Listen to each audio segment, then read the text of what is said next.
জীবন বাঁচাতে এভাবেই বাংলাদেশ সীমান্তরক্ষী বাহিনী বিজিবি সদস্যদের পায়ে ধরে আর্জি জানাচ্ছিলেন ধরা পড়া ভারতীয় 2 বিএসএফ সদস্য। কয়েক মাস আগেও যে বিএসএফ এর সদস্যরা বাংলাদেশিদের গোনায় ধরত না, তারাই এখন সমীহ করা শুরু করেছে। সম্প্রতি ভারতের বর্ডার সিকিউরিটি ফোর্স বিএসএফ এর 2 সদস্য অস্ত্রসহ আন্তর্জাতিক সীমান্ত পেরিয়ে বাংলাদেশের অভ্যন্তরে প্রবেশ করে বাংলাদেশি কৃষকদের ধরে নিয়ে যাওয়ার চেষ্টা করে, কিন্তু স্থানীয়দের প্রচেষ্টায় উল্টো তারাই ধরা পড়েন এবং সেখানে চলে আসেন বিজিবির সদস্যরা। মঙ্গলবার কাতার ভিত্তিক সংবাদ মাধ্যম আল জাজিরার অনুসন্ধানী সাংবাদিক ও মানবাধিকার কর্মী জুলকারনাইন সায়ের খান তার ফেসবুক পেজে এই ঘটনার ফুটেজ প্রকাশ করেন। সেখানে বিস্তারিত লিখেছেন তিনি জানান, এ ঘটনা জানতে পেরেই দ্রুত তার সাথে ঘটনাস্থলের নিকটবর্তী ক্যাম্প থেকে বিজিবির সদস্যরা ছুটে আসেন।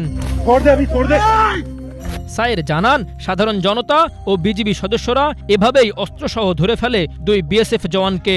পরবর্তীতে ক্ষমা প্রার্থনা করায় যথাযথ প্রক্রিয়া অনুসরণ করে তাদের বিএসএফ কর্তৃপক্ষের কাছে হস্তান্তর করা হয়। এ ঘটনার একটি ভিডিও সামাজিক যোগাযোগ মাধ্যমে বেশ আলোচনা তৈরি করেছে।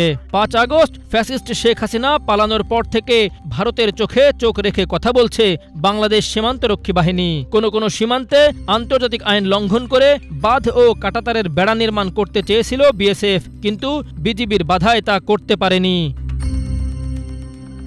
এমনকি সীমান্তে বাংলাদেশি কৃষকদের আতঙ্কে রাখতে কাঁটাতারের বেড়ায় সন্দেহজনক বোতল ঝোলানোর মতো কাজও করেছে বিএসএফ সদস্যরা। আর নিরীহ বাংলাদেশিদের উপর পশুর মতো গুলি করে হত্যা তো থামছেই না।